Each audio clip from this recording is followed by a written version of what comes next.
Hello दोस्तों, आप सभी दोस्तों को मेरा नमस्कार और आप सभी दोस्तों का मेरे YouTube चैनल पर स्वागत है।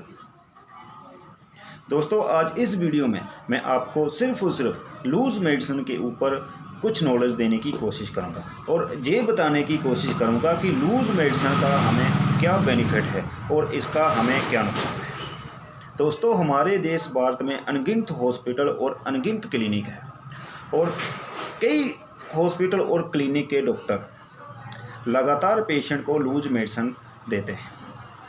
इसका क्या बेनिफिट है और इसका हमें क्या नुकसान है, ये इस वीडियो में आपको स्पष्ट करने वाला हूं।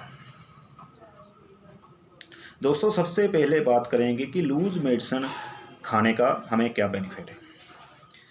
तो दोस्तों, सबसे पहले आप मेरी एक बात को अपने दिमाग में बिठा लीजिए कि लूज मेडिसिन का आपको कोई भी बेनिफिट नहीं है। इसका बेनिफिट सिर्फ और सिर्फ डॉक्टर को। वो कैसे, अभी समझाता हूँ आपको। दोस्तों, अगर आप किसी भी डॉक्टर के पास लगातार ट्रीटमेंट करवाते हो तो वो आपको लगातार लूज मेडिसिन देता है। अगर भविष्य में डॉक्टर को कोई हेल्थ की प्रॉब्लम हो जाती है या फिर डॉक्टर को कोई अपना पर्सनली काम आता है तो वो अपने क्लिनिक को और अपने हॉस्पिटल को 5, 6, 7 दिन के लिए बंद कर देता है। तो इस स्थिति में अगर आपको कोई हेल्थ की प्रॉब्लम आती है तो आप उस डॉक्टर की बजाय किसी और डॉक्टर के पास अपना ट्रीटमेंट करवाने के लिए जाओगे तो वो डॉक्टर आपको अपनी मेडिसिन देगा। उस डॉक्टर की दी गई मेडिसिन का आपको कोई भी बेनिफिट नहीं होगा, क्योंकि दोस्तों जो लूज मेडिसिन होती है वो हमारे खून में मिल जाती है। जब तक आपको वो मेडिसिन दोबारा नहीं मिलती तब तक आपको आराम नहीं मिलेगा। दोस्तों, मेरा कहने का मतलब यही है कि जो भी डॉक्टर आपको लगातार लूज मेडिसिन देता है वो आपको पेशेंट नहीं बल्कि आपको एक कस्टमर समझता है।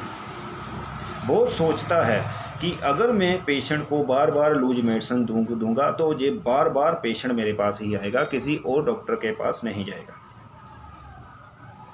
इससे होता क्या है, आपको तो कोई बेनिफिट नहीं होता, उल्टा डॉक्टर को ही इसका बेनिफिट होता है, बल्कि आपकी दिन बाय दिन आर्थिक स्थिति डाउन होती जाती है। दोस्तों, दूसरा एक लूज मेडिसिन देने का डॉक्टर का सबसे बड़ा बेनिफिट है।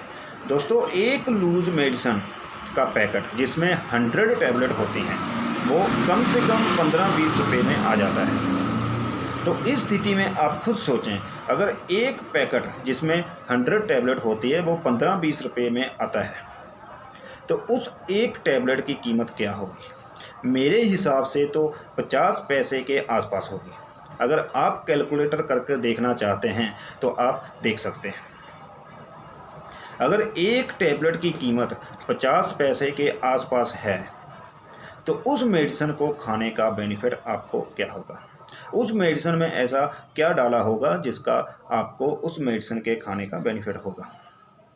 तो दोस्तों, उसका कोई भी बेनिफिट नहीं है, उसका बेनिफिट सिर्फ और सिर्फ डॉक्टर को है।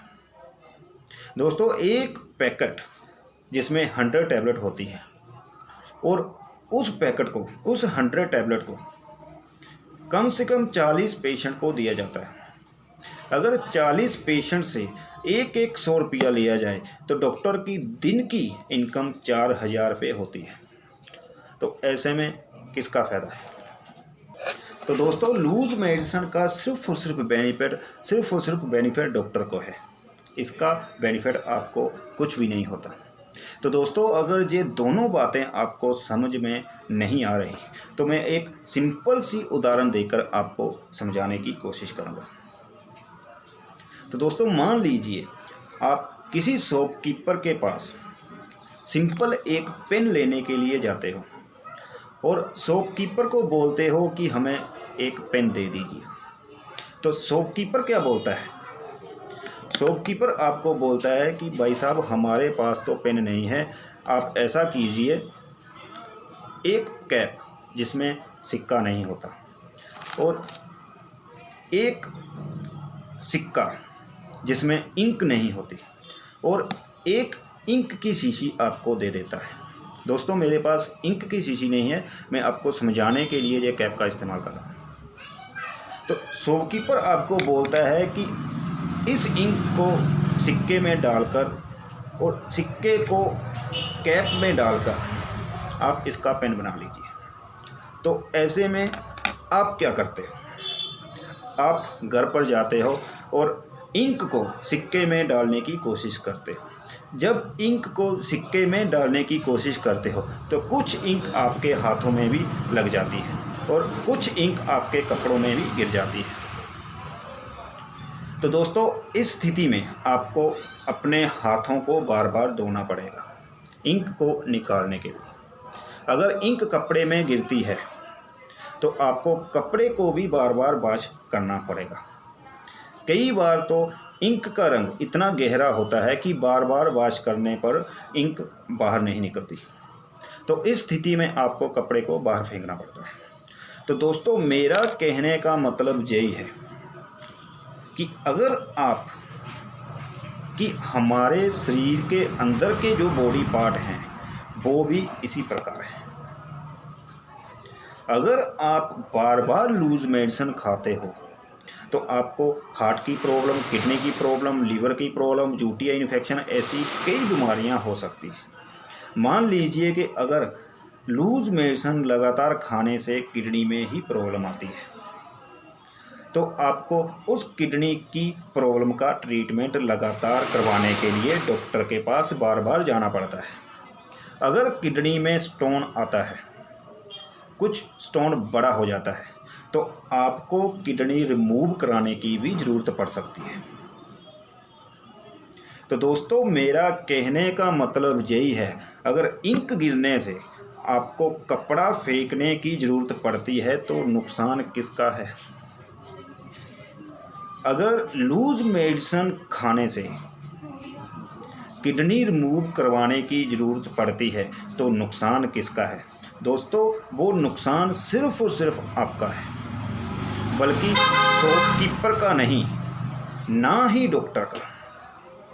वो सिर्फ और सिर्फ नुकसान आपका है और इसका जो भी बेनिफिट है वो सिर्फ और सिर्फ डॉक्टर को जाता है और सिर्फ एक शॉपकीपर को जाता है। तो दोस्तों, ये सारी बातें बताने का मेरा मतलब यही है कि आप भविष्य में अगर आपको कोई भी प्रॉब्लम आती है तो आप लूज मेडिसिन ना खाएं, क्योंकि लूज मेडिसिन का हमें पता नहीं होता कि ये कौन सी मेडिसिन है। अगर मेडिसिन खाने की ज़रूरत पड़ती है तो वो स्ट्रिप्स में ही खाएं। अगर स्ट्रिप्स में भी आप मेडिसिन लगातार खाते हो तो स्टीरॉयड मेडिसिन ना खाएं, क्योंकि लूज मेडिसिन का भी उतना ही नुकसान है जितना स्टीरॉयड मेडिसिन खाने का होता है। तो दोस्तों, ये मेरी वीडियो किसी भी डॉक्टर के अगेंस्ट नहीं है। ये मैं वीडियो इसलिए बनाता हूँ कि आप सबको मेडिसिन की कुछ नॉलेज मिल सके और डॉक्टर, कोई भी डॉक्टर आपको बेवकूफ़ ना बना सके। तो इस स्थिति में मुझे पता है कि आपका सवाल क्या होगा। आप मुझसे सवाल करना चाहेंगे कि हमें तो मेडिसिन की नॉलेज नहीं है, मगर डॉक्टर तो एक पढ़ा लिखा होता है। अगर डॉक्टर को पता है कि लूज मेडिसिन खाने का हमें नुकसान है तो डॉक्टर फिर हमें क्यों मेडिसिन देता है। अभी अभी मैंने आपको बताया कि डॉक्टर की लूज मेडिसिन देने का मकसद सिर्फ एक है, बेनिफिट लेना है। तो वो हम सबको डॉक्टर हम सबको बेवकूफ़ बनाकर अपना बेनिफिट निकाल लेते हैं। तो ऐसे में आप कोई भी लूज मेडिसिन ना खाएं। दोस्तों, कल मैंने स्टीरॉयड मेडिसिन के ऊपर आपको कुछ नॉलेज देने की कोशिश की थी और मेरे एक दोस्त ने मुझे कमेंट करके हेडेक और नेक की पेन का सल्यूशन के बारे में पूछा।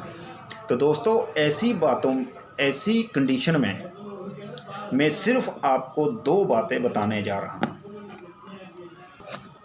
सबसे पहले तो अगर आपको सर्वाइकल स्पॉन्डिलाइटिस की वजह से हेडेक है तो आपको सर्वाइकल स्पॉन्डिलाइटिस का ट्रीटमेंट करवाना होगा और उसका ट्रीटमेंट कम से कम 15-20 के दिन के लिए होता है और उस ट्रीटमेंट को करवाने के बाद ही आपको आराम मिलेगा।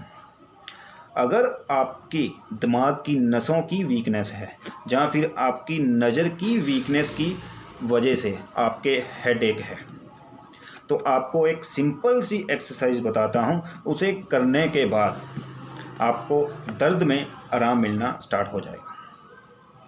दोस्तों, आप मेरी ओर सिर्फ देखते रहें, आपको करने की ज़रूरत नहीं, ये एक्सरसाइज बाद में करनी।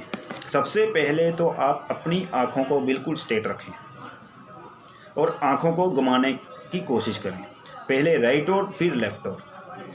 आपको एक बार करके बता देता हूँ। अपनी आँखों को बिल्कुल स्ट्रेट रखें। सबसे पहले ऊपर देखें, ऊपर लेफ़्ट नीचे राइट, ऊपर लेफ़्ट नीचे राइट। इसी प्रकार दूसरी ओर, ऊपर राइट नीचे लेफ़्ट, ऊपर राइट नीचे लेफ़्ट। ऐसे दोनों एक्सरसाइज आप लगातार कर सकते हैं।